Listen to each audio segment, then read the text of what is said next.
నమస్కారం అండి. నా పేరు రాఘవేంద్ర. ప్రతి తల్లి తండ్రికి ఏముంటుందంటే వారి బిడ్డలు బాగా చదువుకొని ప్రయోజకులు అవ్వాలని ఉంటుంది. అలానే ఎలాంటి ఉద్యోగం చేస్తే వారు ఆర్థికంగా బాగుంటారు, లేదంటే బాగా స్థిరపడతారని కూడా ఆలోచన చేస్తూ ఉంటారు తల్లిదండ్రులు.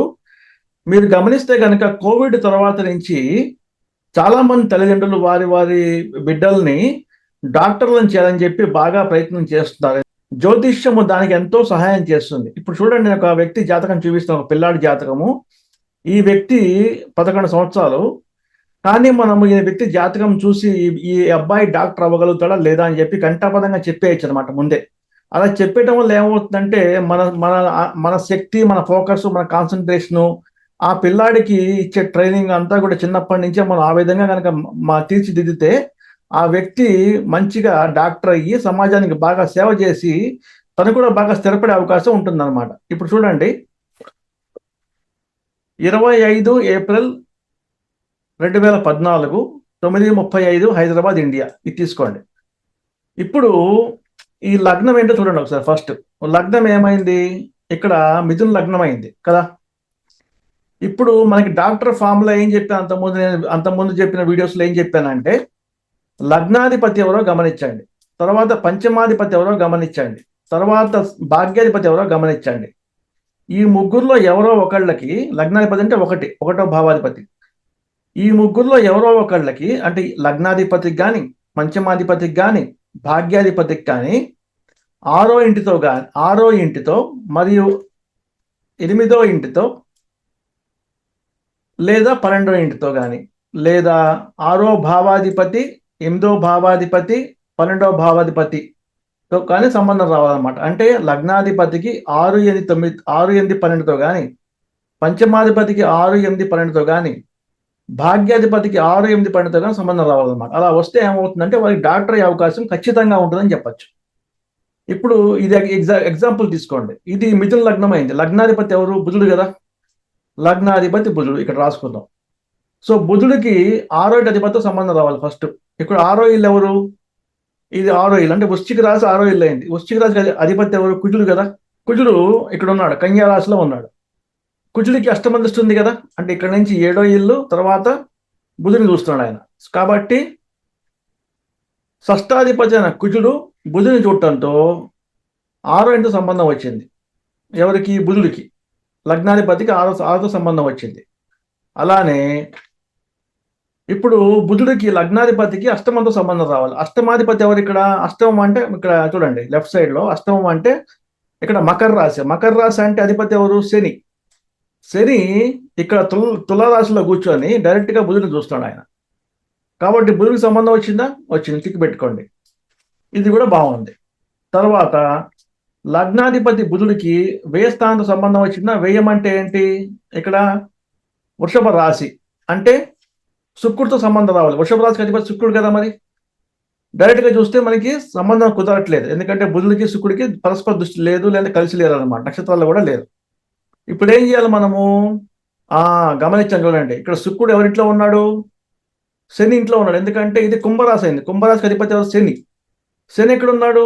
తులారాశిలో ఉన్నాడు. తులారాశికి అధిపతి ఎవరు? శుక్రుడు. అంటే ఒకళ్ళ ఇంట్లో ఒకళ్ళు ఉన్నారన్నమాట. అంటే రాశి పరివర్తన జరిగింది. అంటే మనం ఏం చేయాలంటే ఇక్కడ శుక్రుడు ఉన్నట్టుగా భావించుకోవాలి, ఇక్కడ శని ఉన్నట్టుగా భావించుకోవచ్చు. ఎందుకంటే రాశి పరివర్తన జరిగింది అనమాట ఇక్కడ. కాబట్టి ఇక్కడ కనుక శుక్రుడు రాశి పరివర్తన జరిగితే శుక్రుడు ఇక్కడికి వస్తాడు కాబట్టి అప్పుడు బుధుడికి పరస్పరం దృష్టి ఉంటుంది అనమాట, శుక్రుడికిను బుధుడికి. కాబట్టి పన్నెండుతో కూడా సంబంధం వచ్చింది. బాగుంది. అంటే మూడిట్లో ఏదో ఒక దాంతో ఎవరో ఒకళ్ళకి 6, 8, 12 సంబంధం రావాలి. వచ్చేసింది కదా, అద్భుతం. మీతో చూద్దాం. ఇప్పుడు మనం పంచమాధిపతి సంబంధం చూద్దాం అనమాట. ఎవరితో 6, 8, 12 సంబంధం వచ్చినా చూద్దాం మనం. పంచమాధిపతి ఎవరో గుర్తుపెట్టండి. ఇక్కడ పంచమాధిపతి అంటే శుక్రుడు అయినాడు. ఎందుకంటే ఇది తులారాశి కాబట్టి, తులారాశికి అధిపతి శుక్రుడు కాబట్టి శుక్రుడు రాసుకోండి ఇక్కడ. ఇప్పుడు శుక్రుడికి 6, 8, 12తో సంబంధం రావాలి. ఇప్పుడు శుక్రుడు 6వ ఇల్లు అధిపతి ఎవరు? ఇందాక చెప్పినట్టు కుజుడు కదా.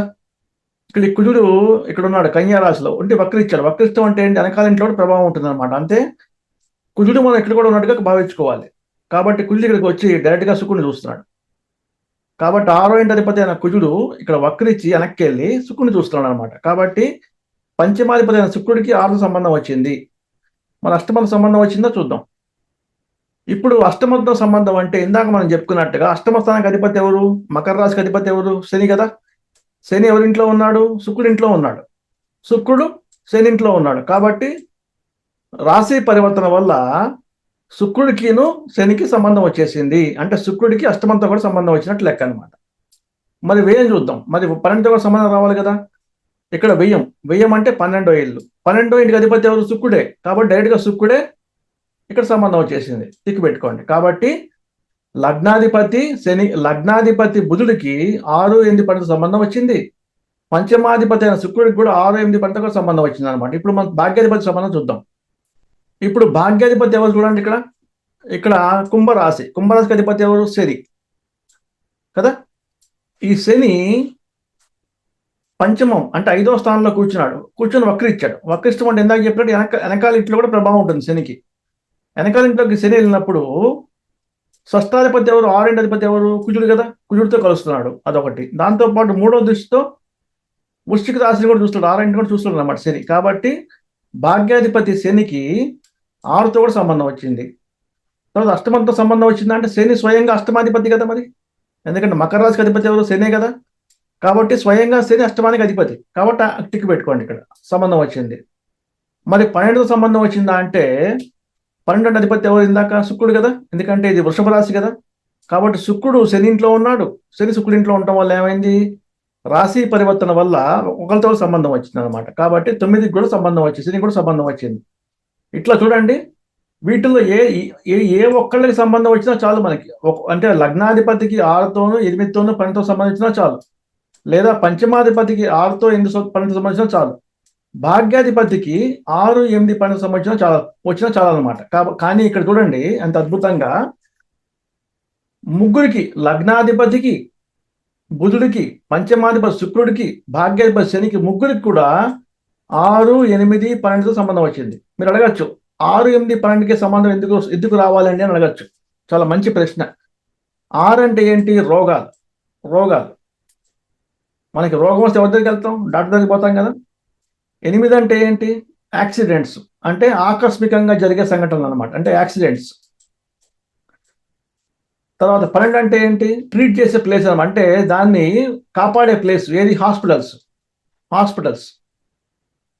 కాబట్టి లగ్నాధిపతికి కానీ, పంచమాధిపతికి కానీ, భాగ్యాధిపతికి కానీ మీ ముగ్గురితో కూడా సంబంధం రావాలి. ఎవరితో? 6, 8, 12తో సంబంధం రావాలి. అప్పుడే డాక్టర్ అనేవాడు రోగాలు నయం చేయడానికి కానీ, యాక్సిడెంట్ నయం చేయడానికి కానీ హాస్పిటల్కి వెళ్తారన్నమాట. అర్థమైందా? ఇదండి. కాబట్టి జ్యోతిష్యం ఎంత నిశితంగా పరిశీలించి మీ సంతానానికి ఏమవుతారు ఫ్యూచర్లో? డాక్టర్లు అవుతారా? ఇంజనీర్లు అవుతారా? లేదంటే కెమికల్ ఇంజనీర్లు అవుతారా? లేదంటే ఫార్మసిస్టులు అవుతారా? సైంటిస్టులు అవుతారా? లేదంటే ఎకనామిస్టులు అవుతారా? అని ఖచ్చితంగా మనము శాస్త్రం ప్రకారం, ఫార్ములాల ప్రకారం మనం నిరూపించవచ్చు అనమాట. కాబట్టి మీ సమయము, మీ డబ్బుని సేవ్ చేసుకొని వృధా చేసుకోవద్దు. ముందే తెలుసుకోండి మీ పిల్లలు ఏమవుతారు, అది తెలుసుకొని వాళ్ళకి ఆ విధంగా మీరు ప్రోత్సాహం ఇవ్వండి చదువుల్లో. ఎందుకంటే ఒక లెక్కలు సరిగ్గా రాని అబ్బాయిని లెక్కలు తీసుకోమంటే మీ ఒత్తిడి వల్ల తీసుకున్నా కూడా అబ్బాయి చదవలేడు. లేదంటే ఒక అమ్మాయిని మీరు డాక్టర్ అవ్వమని ఫోర్స్ చేస్తున్నప్పుడు ఆ అమ్మాయి కనుక డాక్టర్ చదివే అవకాశం లేకపోతే ఆమె జాతకం ప్రకారం ఎంత మీరు ఇబ్బంది పెట్టినా కూడా అమ్మాయి చదవలేదు. కాబట్టి ముందు తెలుసుకొని ఆ విధంగా ముందుకెళ్తే వాళ్ళ జీవితం కూడా చాలా బాగుంటుంది. మీ పిల్లలకి చదివించడానికి అయ్యే ఖర్చు కానీ అంతా కూడా మంచిగా సాకారం అవుతుంది అనమాట. వాళ్ళు కూడా బాగుంటారు, మీరు బాగుంటారు. కాబట్టి మీకు ఏమైనా ప్రశ్నలు ఉంటే నాకు కామెంట్ రూపంలో తెలియజేయండి, నేను నాకు సమాధానం ఇస్తాను. ఉంటానండి. ఓం